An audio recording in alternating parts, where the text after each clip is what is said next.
I wish Hamas had been more tactful. I wish the Palestinians could have come together and have a unified position. I wish their leaders... If President Trump pulled a drowning baby out of the ocean, his critics would accuse him of starving the sharks. Nothing works. October 7th was an act of desperation. It was a disaster for the Palestinians especially. They have committed war crimes. The IDF has committed atrocities that I never thought I would ever see in my lifetime. I thought humans had evolved past that kind of disgusting war crime behavior. Anna, you don't have the diplomatic record to stand behind your assertions. I'll leave it at that. Do you have a diplomatic record? What's your diplomatic record? I'll say this. Hamas, today, they released Alon Ahel. I wrote this down so I wouldn't forget. A 24-year-old musician and pianist. In exchange, Israel has released Nabil Abu Hadir, who murdered his own sister for suspecting she was an Israeli agent. Hamas tried to actually moderate its position.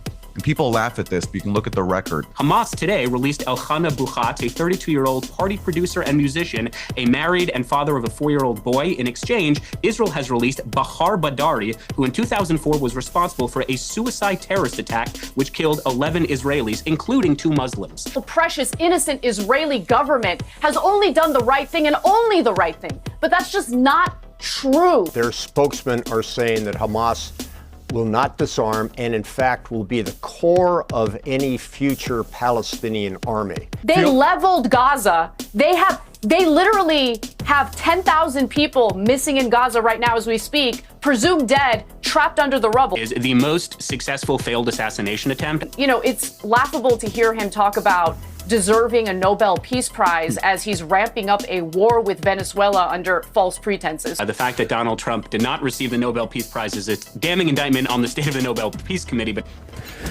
what's up, everybody? Welcome back to another Piers Morgan Uncensored, and we're talking once again Israel and Palestine, or Gaza, Hamas, doesn't matter, right? We're talking about this because we just signed a ceasefire agreement that's very, very tenuous at this point, and it's kind of teetering on the brink. A lot of people, they just have absolutely no faith that this thing is going to go through. We've already signed a ceasefire agreement not that long ago, and now you've got all these liberals refusing to give Donald Trump the credit for getting it across the line. But once again, it's a wait and see game here. Wait and see what's going to happen. Who is going to violate this ceasefire first? And Hamas is already showing their hand. They're coming out and they're slaughtering Palestinians for being collaborators with Israel. That's fascinating, don't you think? And you wonder why Israel doesn't want to send journalists in. Like, hey, look, I get it. I totally get that argument, but we'll get into all that argument. You guys do me a favor, smash that like button for me, subscribe if you're new around here, follow this channel, as a matter of fact, because we go over news and politics, and I show you guys how you're being manipulated by corporate press news articles. They come up with very clever ways to manipulate you guys. So y'all make sure and do all that. Share this video anywhere and everywhere you can, and if you would be so inclined, I need y'all's help. Click that join button, sign up, join the community, become a member, help me fight the fight that you know you want me to fight for you. So, y'all do all that for me, and let's just get into this debate. Feeling today was extremely joyous, and I would argue hopeful. What's your thought? Cautious, very cautious optimism, especially given some of the statements that we've heard from the Israelis over the weekend. You know, Benjamin Netanyahu gave a speech to the Americans that made it appear as though he believed in the ceasefire and was going to follow through with it. Remember, they've only agreed to the first stage of the ceasefire, and the rest of it is still incredibly murky. But then on Israeli television, he spoke in Hebrew and talked about how the military operation isn't over yet. Then you have Israel Katz talking about how as soon as we secure the release of all the hostages, we're going to go back in and destroy the tunnels. So there are some signs that make me a little uneasy, but I will say this. I was happy to see the hostages released. The videos of them reunited with their family members are incredibly moving. The innocent Palestinians you're referring to, though, are going home to raised communities, raised neighborhoods. They have no home to go back to. So I'm concerned about them and their well-being. That being said, it does appear that there's some humanitarian aid being allowed into the Gaza Strip. It remains to be seen if it's enough in order to help people who have been intentionally starved for months. Do you give Donald Trump full credit for making this happen? Well, no, I don't, because this is the same ceasefire that could have been agreed upon over a year ago, and it wasn't. So the real question is, what changed? Why did Donald Trump, basically put his foot down finally after tens of thousands of innocent people were killed, after, obviously there was the ground invasion in Gaza City, which has also been leveled. It's laughable to hear him talk about deserving a Nobel Peace Prize as he's ramping up a war with Venezuela under false pretenses. So, look, I'm not going to give Trump credit because, again, he could have done this a year ago, or at the beginning of his administration, I should say, and he refused to do it. By the way, the same for Biden. It's the same ceasefire agreement that Biden rejected that we're now learning, thanks to reporting from Israel, by the way. So it is what it is. All right, Shavos Kestenbaum, I give Trump enormous credit here. I think he's done something which I don't think any other American president at this moment could have done. He's brought Netanyahu to heel. I think the catalyst for it actually was the incredibly ill-advised attack by Israel on Doha when they tried to take out the Hamas negotiators, which was a failed mission. They didn't kill the negotiators. They killed a member of the Qatari security forces. They killed some other people who were totally unconnected with Hamas. A complete debacle. And when I read that Donald Trump had made Netanyahu literally get on the phone and apologize to the Prime Minister of Qatar for that, I thought, wow, things have changed. And, sure enough, here we are, not long after that catastrophic error of judgment by Netanyahu, with him seemingly brought to heel. And I think that is what's happened. Yeah, I think that's a pretty accurate characterization. First of all, it's good to see you. It's been a while. I miss getting yelled at 7 a.m, so good to be back. The fact that Donald Trump did not receive the Nobel Peace Prize is a damning indictment on the state of the Nobel Peace Committee, but I digress. You're absolutely right. Amit Segal was the one who said that the strike in Doha is the most successful failed assassination attempt. I would agree with you. It was ill-advised, but inadvertently, it actually brought Hamas to the negotiating table, because one of the differences between the ceasefire now and the ceasefire of a year ago is, for the first time, Hamas was pressured by Qatar, who's hosting them, by Egypt, by Syria, by Turkey. That is not the status quo of a year ago. That is a direct result of peace through strength. As President Teddy Roosevelt said, you talk softly, but you carry a big stick. So while it is true Israel was trying to negotiate with Hamas for the better part of 2 years, it is also true that they had a really good incentive, Hamas, that is, for negotiating, meaning they will no longer be accustomed to living in the Four Seasons in Doha, and they will be forced to be given a negotiation. And I think this is what all the far left, this is what the campus activists, this is what the cultural elites have been saying for 2 years. We need a ceasefire now. We need to end the war. This is literally what happened. And it's quite a testament to the fact that they are not celebrating in the streets, which I think underscores it was never about a ceasefire or peace. It was always about the actual genocide against the Jewish state, which occurred on October 7th. If it wasn't about that, then how come all these peace-loving activists aren't encouraging Hamas to surrender immediately? I kind of agree with Anna. This deal could have been done on October 8th had Hamas simply surrendered and released the hostages. Unfortunately, through human agency, they decided not to. Yeah, General Kimmett, from a military perspective, it seemed to me that the Doha attack backfired spectacularly for Israel, and it also enraged all the leaders of neighboring Arab countries. And I think they were all on the phone to President Trump and telling him this has crossed a line. And at that point, Trump, I think, got very serious with Netanyahu. Listen, I might be wrong. It's just my gut feeling. Got on the phone to Netanyahu and said, enough. This has to end. What is your reading of why things have come to a head seemingly so quickly after that attack? Well, I think Shabbos was right. In many ways, it was the most successful failed attempt around. But the fact still remains that they did get on the phone. They did call Trump. Trump also turned to them and said, okay, if you want Netanyahu to knock this off, then you guys have got to be part of this process. And if you don't want Israel attacking Hamas wherever they are, in Doha or Turkey or some of the Muslim Brotherhood organizations in Egypt, you need to get on the bandwagon. You need to start pressuring Hamas.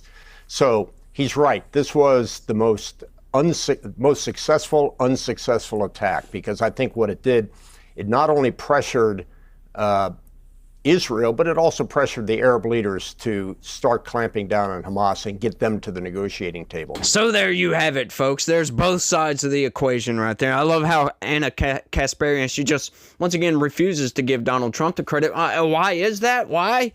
Oh, because this is the same basic plan that Joe Biden proposed. Well, hang on, Joe Biden didn't propose this. Joe Biden refused this, and so did Netanyahu. Oh, Hamas agreed to it. Well, I wonder why that is. I wonder why. I wonder why they wouldn't agree to this. Like, none of this makes any sense. This is the same one. Oh, yeah, as a matter of fact, Anthony Blinken come out with an op-ed trying to take credit for this ceasefire deal, saying, oh, well, this is the plan. No, there were some minor changes to this, but I wonder why this wasn't agreed to. It's because Joe Biden is an uninspiring figure, and everybody in his cabinet was an incompetent fool. They were all incompetent. We saw how the administration ran. They failed at pretty much everything they did. They were not even attempting to stop the war in Ukraine. They just wanted to fund that until the end of time. This is a very complicated situation, right? What we have here in Gaza. Once again, folks, and you can't just go in with incompetent fools and expect them to get anything done. Donald Trump is a negotiator. That is what he does. He hires people he knows can get the job done. So he's got very good people on the ground doing the vast majority, the bulk of the negotiations. You get a basic framework. Once again, folks, the Biden administration trying to take credit for that framework. All ceasefire agreements, the basic framework is there. You just change out the names and certain stipulations, right? But the basic framework is always basically the same for any ceasefire agreement. Sure, once again, there are going to be minor differences, but you could take credit for all of those, for goodness sakes, if you really thought about it. But, I love how she says, that not giving the Nobel Peace Prize to Donald Trump, and I understand why. Look, I imagine the Nobel Peace Committee, they looked at, the strikes in Iran. Oh, that's a strike against Donald Trump. They see what's going on here in Venezuela.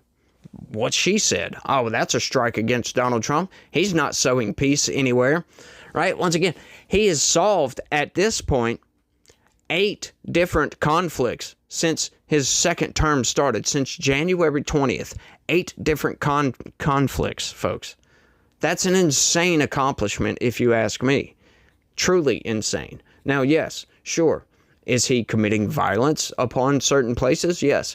But you can't look at the strikes in Iran and the strikes in Venezuela as an act of war, because what is the results of what's going on here, right? The results of Donald Trump striking those nuclear facilities in Iran stopped a war. As a matter of fact, that's one of the accomplishments for bringing peace, was a strike, boom, taking out those nuclear facilities. And what is he doing here in Venezuela?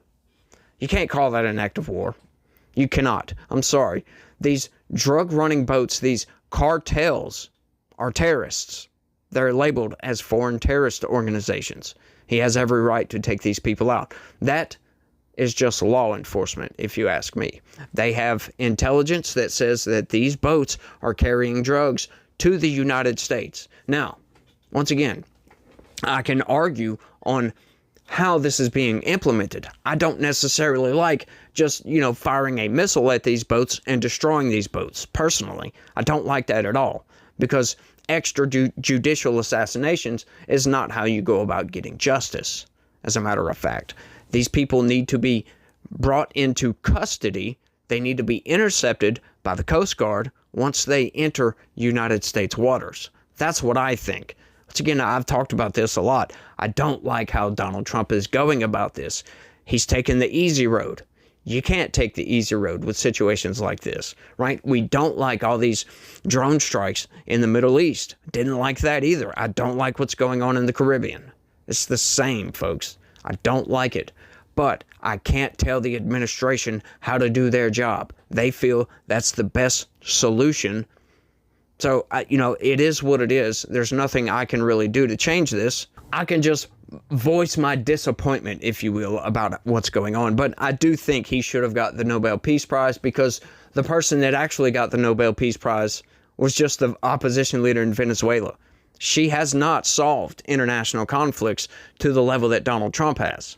I'm sorry. Just because they think he's brought a little bit of violence to the world. Yeah, but what's the result of that little bit of violence?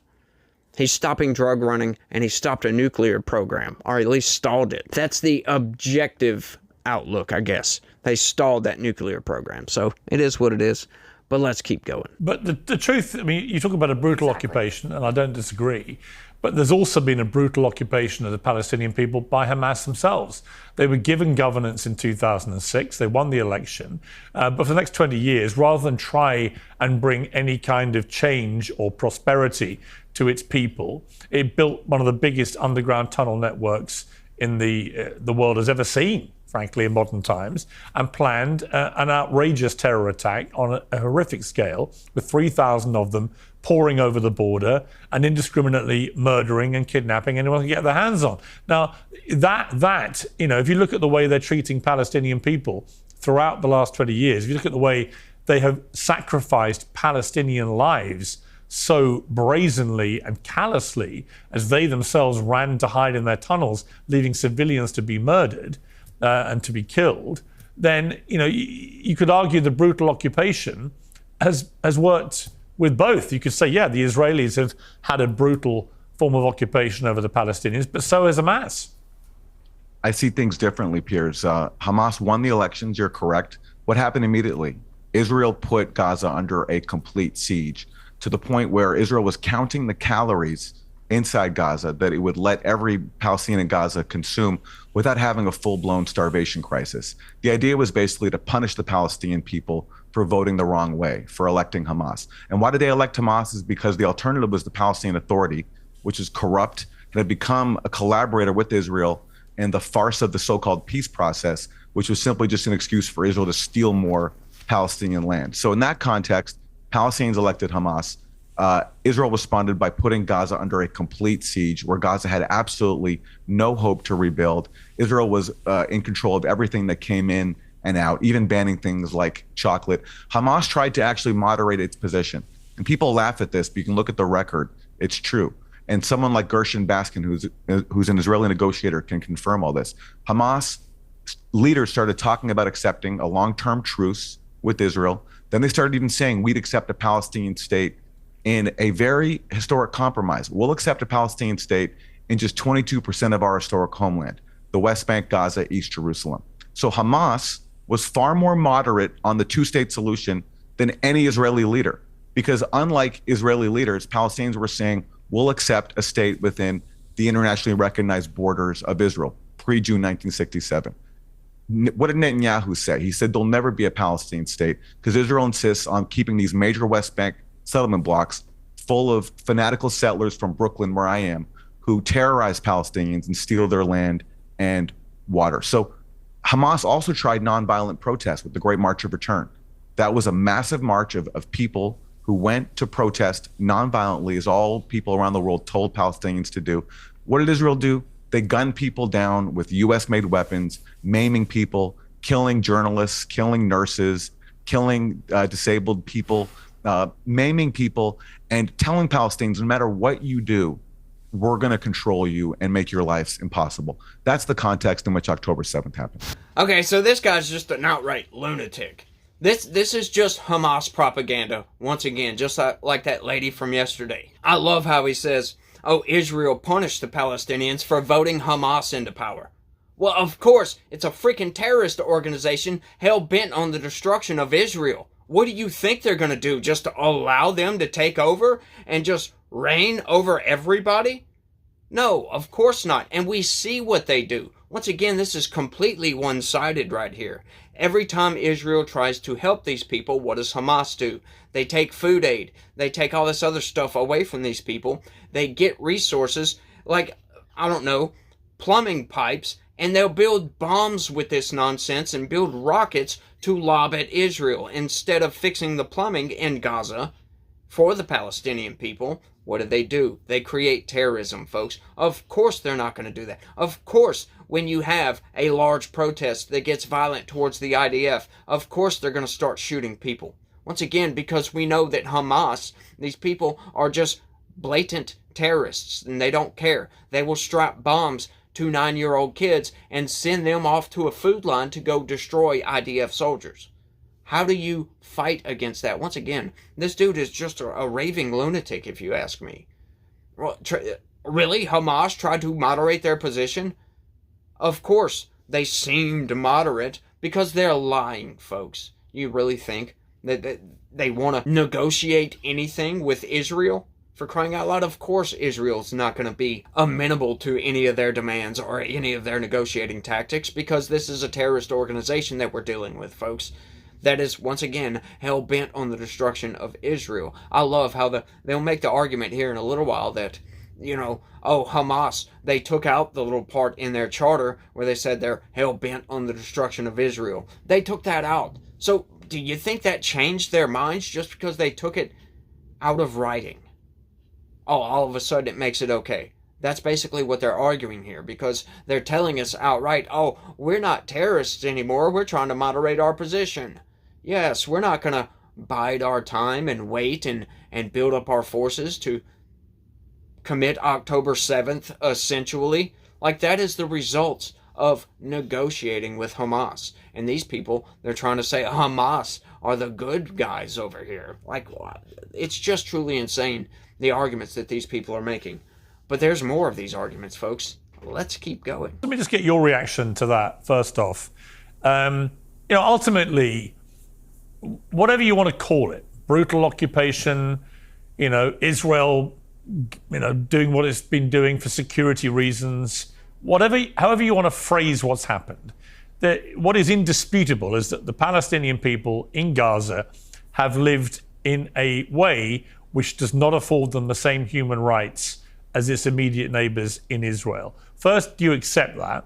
And second, do you accept that to ever get to proper peace, the Palestinians are going to have exactly the same human rights that you enjoy and I enjoy?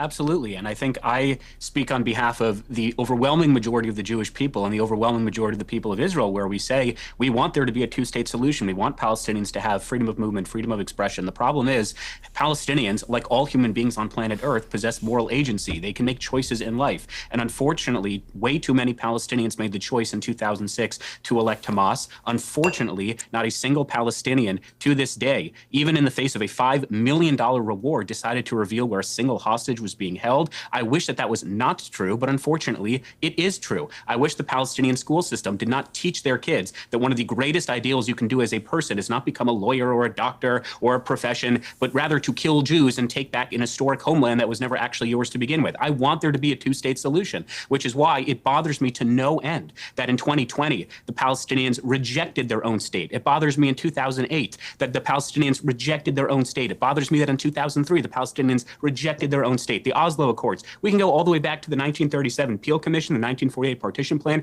It bothers me to no end. So I want there to be a state for the Palestinian people, but it is also true that it is the responsibility of any head of a nation state to ensure the protection, safety, and security of their own populace, their own society. Bibi Netanyahu, or whoever the prime minister of Israel will be in the future, has one responsibility, and that is the protection of their own people, in the same way that the Palestinian Authority in the West Bank and Hamas in Gaza have one priority, and that is the protection of their own people, which again, it bothers me that Hamas, given the fact that they were given $50 billion in international aid since 2000, they were given more aid per capita than the Germans were given under the Marshall Plan. They have not built a single bomb shelter. They have not built a single school that is free of political and religious indoctrination. That bothers me to no end. But still, the Jewish people, as we pray 3 times a day in synagogue, we pray for peace. We pray for there to be a two-state solution. And I know Anna does not like when I speak for too long because she thinks I filibuster. So I'll close by saying 20 more seconds. You do. Today, Hannah, wait.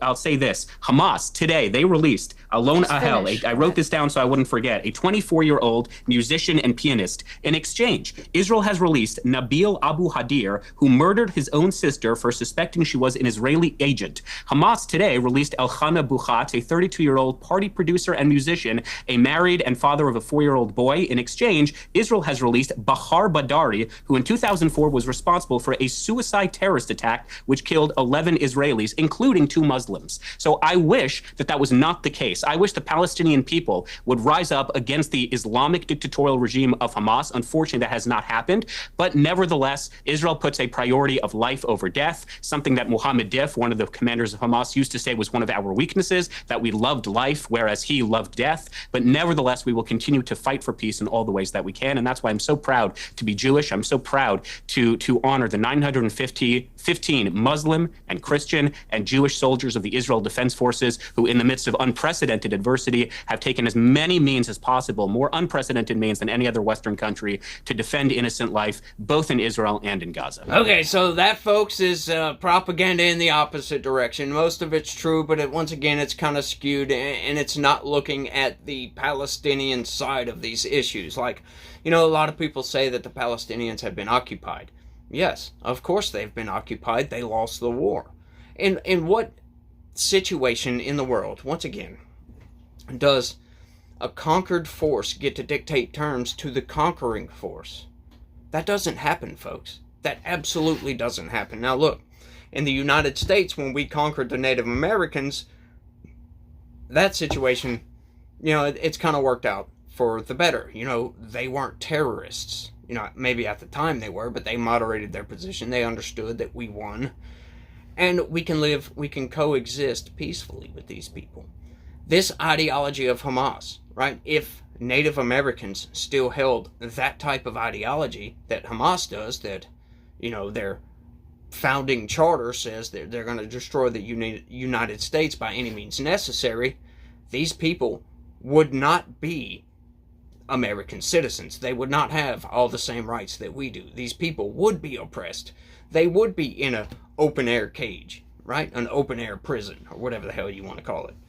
You cannot operate, you cannot have terrorist cells just operating freely within your country, right? That's what we have going on here. I think, to be honest with you, Israel takes it too far sometimes, right? With the whole occupation nonsense and taking up more land and more land and more land and more land. Look, they need a space where they can live. That's the nice thing to do. But once again, Israel does not have to do this. They do not have to give these people this place to live. They can, if they wanted to, boot all of these people out. It's just, that's the reality of the situation, right? Historically, none of these arguments would be taking place. If this was pre-internet or World War II, before news media became so widespread, that's exactly probably what would have happened, folks. That's exactly what would have happened. The only reason these people have any sort of voice right now is because of the current technological advancement that we're at, with media and information being global pretty much instantly at this point. That's the only reason. If it was not for the internet, if it was not for everybody having a freaking cell phone, the Palestinians would not exist, folks, or they would exist somewhere else. Which, honestly, I think that should be the solution, right? I don't understand why these people insist on living under occupation. That's their choice. They could move. They could leave. Get out. They have open ocean access, for crying out loud. They could make boats and go somewhere else, become a citizen of some other country. But instead they choose to live under Israeli occupation. And once again, folks, they could be, Israel could be amenable to the Palestinian people. There are Muslims living in Israel right now that have all the same rights that are Israeli citizens, for crying out loud. They get to walk around, go to work, do their thing, have all the same rights as everybody else. You know what they're not doing, those people? They are not lobbing rockets into Tel Aviv. They are not lobbing rockets into Jerusalem. They are not lobbing rockets. They are not strapping, bombs to 9-year-old kids and sending them on their way to go blow up IDF soldiers. They're not doing any of those things. They are living peaceful lives. They're just doing their thing. Right? Once again, the Palestinian people overwhelmingly voted for Hamas against the Palestinian Authority. Like, what sense does that make? The guy was talking about, it was corrupt. So instead of voting in a corrupt, organization, you're going to vote in a terrorist organization and then try to justify voting in a terrorist organization, for crying out loud? the same people that terrorize their own people, the Palestinians, for crying out loud. Like, so you're voting against your own interests right here, and you wonder why Israel is doing what they're doing. Once again, you guys know my position on Israel. I think they've taken this war way too far, right? They've killed way too many civilians, and there was another route they could have taken with sending in specialized units to go into the tunnels and take out Hamas. Underground, just take these people out, because we know they hide within the civilian populations. You know, you have undercover agents, special agents, spies, if you will, that could go in and root out who is Hamas and who is not, and then just simply assassinate these people. But they don't choose to do it. They didn't choose that route. They chose, hey, let's just blow everything up. And I don't think that's the right route, folks. I think it's the optics of what Israel has done here will be a stain on their history for the rest of time. It absolutely will. You guys know that I'm completely against how they've conducted themselves in this war. But once again, a lot of it is understandable because of the actions of Hamas. October 7th was completely unjustifiable, and I don't understand how people can get out there and try to justify it, which this guy does, as a matter of fact. You know, at least Anna Kasparian has the wherewithal to completely condemn what Hamas has done. I mean, she's a good advocate for the Palestinian people, but just let it be known that those same Palestinian people that you're advocating for voted for Hamas to conduct October 7th, basically. When you vote for a terrorist organization, don't be shocked when you get terrorism. That's all. Let's keep going. Well, I mean, that's a decision for the people of Israel to make. I'm often reminded of Winston Churchill, who was thrown out of office after helping win the Second World War. So there comes a time when every leader of every nation has proved his usefulness, and not only does the country want to move on, they want to move on with new leadership. I mean, look, they're saying the same thing about Trump. You can say whatever you want about President Trump, but the fact remains, his critics, if President Trump pulled a drowning baby out of the ocean, his critics would accuse him of starving the sharks. There comes a time when the leaders have to move on. You know what? People will laugh at that, but that is so true. I took on Bernie Sanders yesterday because I looked at his feed on X. He's a very active poster. And in the last 7 days, he's posted 16 anti-Trump sentiments, right? But he hasn't mentioned what may turn out to be one of the most consequential deals in Middle East modern history. He hasn't mentioned it. It's like it hasn't happened. And the reason he hasn't mentioned it, General Kimmer, is he cannot bring himself to say anything positive about Donald Trump. And so he'd rather ignore this extraordinary global event unfurling on everyone's television screens. He'd rather just pretend it isn't happening because he would feel compelled to say something nice about Trump. And that is how ridiculous the Trump hysteria and derangement syndrome has got with people. Well, right. And then there's this other group who makes this fatuous argument about, well, this should have happened long ago, but President Trump didn't want to do it long ago. It's ridiculous. Having been involved in diplomatic negotiations when I was in government, it's literally confirmed. Sometimes it is simply that the moment is not there. All the pieces need to fall in place, whether 2 years ago, a year ago, Hamas was not ready, or Israel was not ready, or the international community was.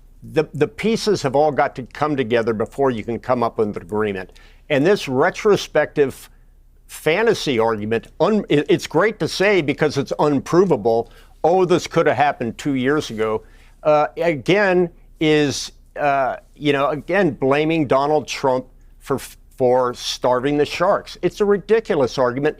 And it's an easy argument because... Are you saying that an Israeli negotiator who was part of the negotiations is just making it up? Or is that what you're saying? So the Israeli negotiator who was in on these negotiations, are you saying that he's making it up? What I'm saying is, I'm not sure Hamas agreed with him, but the fact remains is it's an unprovable assertion, and one data point Hamas accepted the ceasefire prove your argument. even during the Biden administration. Okay. I hope that makes you feel better. No, but tell me, I just want to know, it doesn't make me feel better, actually. I just want to know, do you think the Israeli, who Aaron Mate referenced earlier, who said that Hamas had accepted the ceasefire deal even under Biden, thank you, Aaron, under Biden, even Biden rejected it. The biggest obstacle to that ceasefire, which could have been achieved literally over a year and a half ago, okay, was Israel. They did not want to stop the war in Gaza.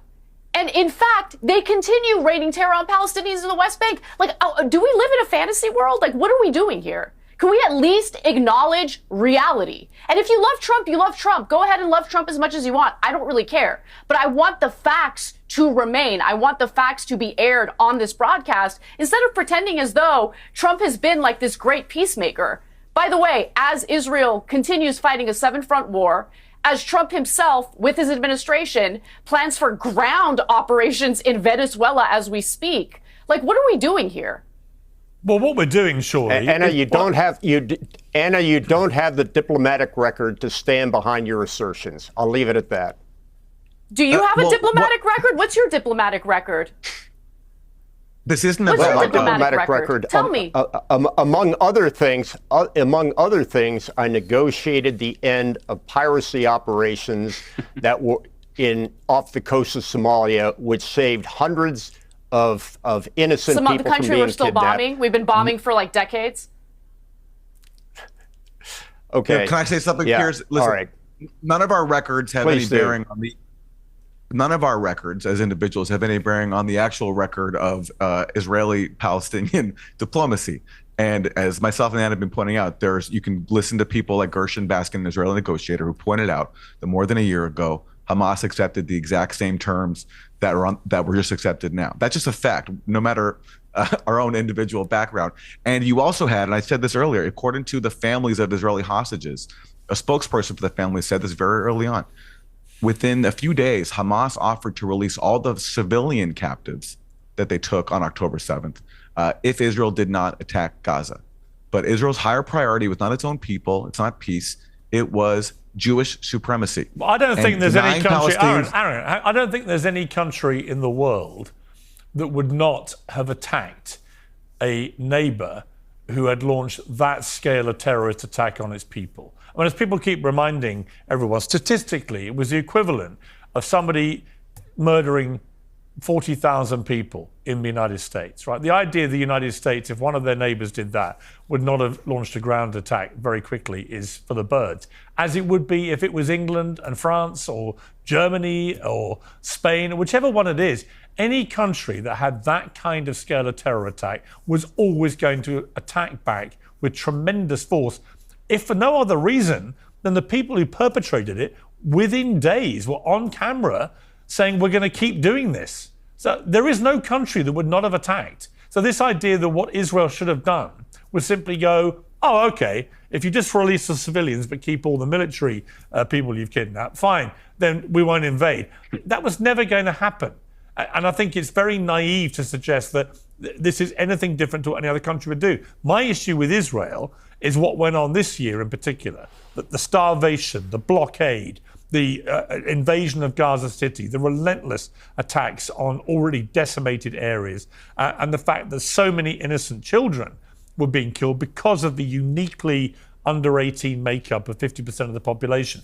You know, it became completely intolerable to most right-minded people in the world, the scale of what was going on. But to go back and suggest that within days or weeks of October the 7th, what Israel should have done to an enemy wedded to its destruction, who has repeatedly, since the attacks, and we're going to keep doing this, would not have attacked with great force, everyone would have done that. And if they wouldn't have done that, their people would have drummed them out of office.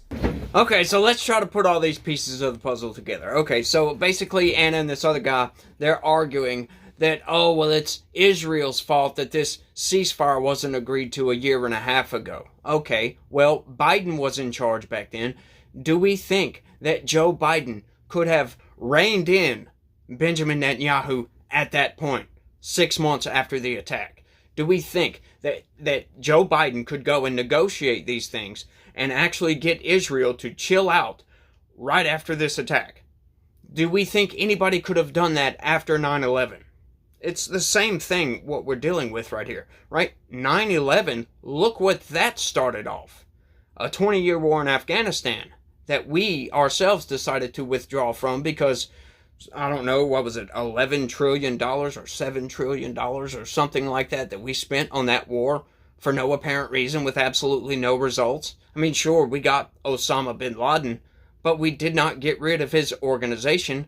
The Taliban is still in charge, for crying out loud. Like, nothing happened with all of that. We just wasted a bunch of money and made a lot more enemies. Okay, so, but do we think that anybody could have stopped us from going into Afghanistan? Do we believe that? No, of course not, folks. Do we think that Joe Biden is a good enough negotiator to rein in Benjamin Netanyahu? No, he can't even rein in his own faculties, for crying out loud. Like, he can't even walk off of a freaking stage, for goodness sakes, at that point in time. Like, none of this makes any sense. Of course, Israel did not want to sign a ceasefire at that point, but they've turned themselves into the pariah. They've just completely taken out way too many civilians at this point, and the public opinion was turning against them. I don't know if you guys have noticed, but not that long ago, I just stopped getting them, as a matter of fact, but not that long ago, I was getting endless commercials about purchasing products made in Israel and blah, blah, blah, blah, Israel first stuff. And it kind of pushed me away from the, because it's like, okay, they're trying too hard now. They're really trying too hard. I don't like what they're doing in Gaza, right? They need to chill out. They should have sent in commando units to try to surgically strike Hamas instead of just blanket carpet bombing everything and expecting a carpet bomb to not take out civilians, to not have collateral damage, for crying out loud. Like, once again, though, Donald Trump negotiated the ceasefire. Get over it, you people that don't like Donald Trump. I love this idea. All these lefties that hate Donald Trump are not celebrating the fact that everything that they've been protesting over the past year, Donald Trump delivered to them on a silver platter, essentially, and they're mad about it. They're angry about all this. It's absolutely nonsense, folks. It really, really is. But once again, let's bring it back to the situation here. Okay, so public opinion has turned against Israel. Okay, so now they're trying to figure out a way to get out from underneath this really, really bad press. Okay, so now they're going to be settled. And once again, Donald Trump has come in and reined in Benjamin Netanyahu, actually. A lot of people said, oh, Miriam Adelson, and Donald Trump is bought and paid for by Israel, and he's Israel first now. Can we still say that, folks? Can we really still say that after Donald Trump's actions? You remember that animated tone he took when he said, these two countries, they don't know what the they're doing? Violated, but Israel violated it too. Israel, as soon as we made the deal, they came out and they dropped a load of bombs, the likes of which I've never seen before. The biggest load that we've seen. I'm not happy with Israel. You know, when I say, okay, now you have 12 hours, you don't go out in the first hour and just drop everything you have on them. So I'm not happy with them. I'm not happy with Iran either. But I'm really unhappy if Israel's going out this morning because of one rocket that didn't land, that was shot, perhaps by mistake, that didn't land. I'm not happy about that. You know what? We basically have two countries that have been fighting so long and so hard that they don't know what the they're doing. Do you understand that? I mean, did we forget about that or something? That he was pissed off at Benjamin Netanyahu for striking Doha? I mean, come on, folks. Let's at least give the man the credit he deserves on that, right? I mean, come on, people. Your Trump derangement syndrome is getting old at this point. I've got another clip, though. Let's keep going. Advocating. They wanted Palestinians expelled. They wanted to take the land in Gaza and the West Bank. And Trump has made it absolutely clear, no annexing of the West Bank, and the Palestinian people will be allowed to return to their, albeit destroyed at the moment, homes in Gaza. And we're seeing already many, many hundreds, if not thousands of Gazans going back to the rubble of where their homes were to try and now rebuild their lives. That is a repudiation of the aspiration of people like Smodrich and Ben Gvir, whose rhetoric has been increasingly one of kick all the Palestinians out and take the land. So, I am cautiously optimistic by the fact that that is happening, because that is going against what the more extreme Israelis would like to happen. And I think there are extreme people on the Palestinian side, like Hamas, for which peace will be the last thing they want as well. Well, except they have no power. And I'll just make this quick because I've spoken a lot now. Yes, it's a repudiation of the ultra extremists, but that doesn't make it not extreme, because are Palestinians offered any path to self-determination in this plan? No. All it says is we recognize this as your aspiration, which is like telling a starving person, I recognize that you're hungry and you aspire to have some food. We're not going to actually offer you any. And that's what this plan is. That sounds extreme to me. It sounds extreme to put people under one of the most brutal military occupations in the world and longest running and say, you have no path to your own freedom. And that has been the premise of all this. And so just going back to your original point to me, in terms of what Israel should have done on October 7th, again, we're not talking about a normal situation of neighbors living side by side and one person attacks another. You're talking about an occupied people, desperate, under siege forever. They've tried nonviolent protest. They've tried to accept the two-state solution. Nothing works. October 7th was an act of desperation. It was a disaster for the Palestinians especially, because it gave Israel the opportunity to do what it's always wanted to do, which is destroy Gaza and push out as many Palestinians as possible. In terms of what Israel should have done, Israel didn't have the right to fire a single bullet into Gaza. It had the obligation to end the occupation and the siege, and then negotiate a peace that recognizes Palestinians. Yeah, but that's where we disagree, because what you're ignoring there is that it was literally in Hamas's original founding charter, which they changed.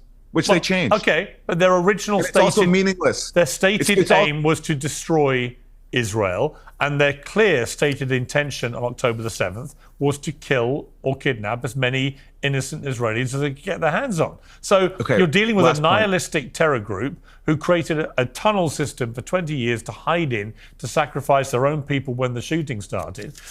So I don't deny for a moment that there was an occupation of the Gazan people that should never have been happening. But I also don't deny for a moment that Hamas wanted to destroy Israel and everything it stood for. And so, this is a more nuanced picture than I think you want to give it credit for. But look, I've got to bring in very quickly respond to that. In the charter of Netanyahu's party, Likud, which is from 1977, it's also in their charter that from the river to the sea, there will only be Jewish sovereignty. Okay. Has anybody asked Netanyahu to change his party's charter? The difference is his party has power. They're one of the most sophisticated and powerful armies in the world, backed by the world's top hegemon. Palestinians living under occupation, besiegement, have no power at all in this equation. I wish Hamas had been more tactful. I wish the Palestinians could have come together and have a unition. I wish their leaders. I wish their leaders. I wish their leaders. I wish their leaders. Aaron, let's be clear. It's not a question of them not being tactful enough. They committed one of the worst terror attacks of modern times. What's tact got to do with it? I mean, this is just how deranged these people are, right? Once again, the conquered people do not get to dictate terms to the conquerors, for crying out loud. That is their land. They fought endless wars. I don't know how many wars at this point. I think it's like 6 or 7 wars to keep their territory, fighting for their own freedom. And the conquered people do not get to dictate terms to those, right? Once again, if it would not be for the ideology of Hamas and the terrorism, right? So what if you have to live under occupation for a little while? If you can show you can peacefully coexist with these people, I can guarantee you that occupation will come to an end. It will be resolved. You will get your full-on rights. These people, they don't want to peacefully coexist with Israel. They don't want to assimilate into Israel. They want their own state. And once again, you have to fight and win wars. Freedom, once again, I'll say it. I know it sounds kind of cliche, but freedom is not free. You must fight for your freedom, and you must win your freedom. You cannot whine your way to freedom. You cannot gripe your way. You cannot Karen your way into freedom. It does not matter how much whining and bellyache and gnashing your teeth you do. You're not going to get freedom that way. I'm sorry. You got to fight for your freedom. I'm sorry. Look, you guys lost the war. You will not be able to make an army that will be able to stand up to Israel. So the next best solution is peaceful coexistence with these people. Assimilate. Allow Israel to take over and rebuild everything, assimilate into their culture peacefully, for goodness sakes. I mean, these people are lunatics, man, thinking that, oh, it's all Israel's fault. Everything is Israel's fault. I'm sorry. They won the war. That's all we can say about that. Look, we can criticize Israel, and I've got many, many criticisms for Israel. But there is no world in which I take up it at all for Hamas. And there is very, very little compassion that I have for the Palestinians that voted for what they've got, basically. That's what they voted Hamas into power. They're the ones that chose that, right? I don't care. Look, you can fight through ballot. You can fight corruption through the electoral process, for goodness sakes. You can fight against that. You cannot fight a terrorist organization through peaceful means, essentially. You can vote out corruption, right? You can vote out the Palestinian Authority. You cannot vote out Hamas. You can vote them in, but you cannot vote them out. Once again, you don't deal with fascists at the ballot box. You've got to take these people out. And, I equate this essentially to, to basically make the case for Israel on this. After October 7th, going back to what they were talking about earlier, is that he literally said that Israel did not have the right to fire one single bullet after October 7th. Like, are you kidding me with that? So let me get this straight. If somebody comes and kidnaps your daughter, runs off with them, and says, okay, hang on just a second, I'll give you your daughter back if you don't press charges against me. Like, are you kidding me with that? I mean, are we really going to agree with that? We might tell them we're going to agree to that, but we're going to make sure that the FBI is going to be hiding off somewhere to make sure and get these people. That's what we have going on here, essentially. Like, are you kidding me? You're not going to get away with this. You're going to suffer the consequences for launching this massive terrorist operation into their country, kidnapping their citizens, killing many of their citizens. You're going to have to pay the price for that. And it's completely understandable why Israel wanted to completely eliminate Hamas. They just underestimated Hamas. They underestimated their size. They underestimated their resilience. They underestimated Hamas just generally, just outright. They overestimated their own ability to be able to do this. I still think surgical strikes, right? If you have to get, like, I would be fine with this, and I know this may ruffle some feathers, but I would be totally fine with getting some of our Rangers or Navy SEALs or something to work with the IDF to go in and eliminate Hamas. I would be totally fine with that. Some kind of cooperation here, right? Like a joint operation between the United States and Israel. I'd be fine with that as long as you minimize civilian casualties.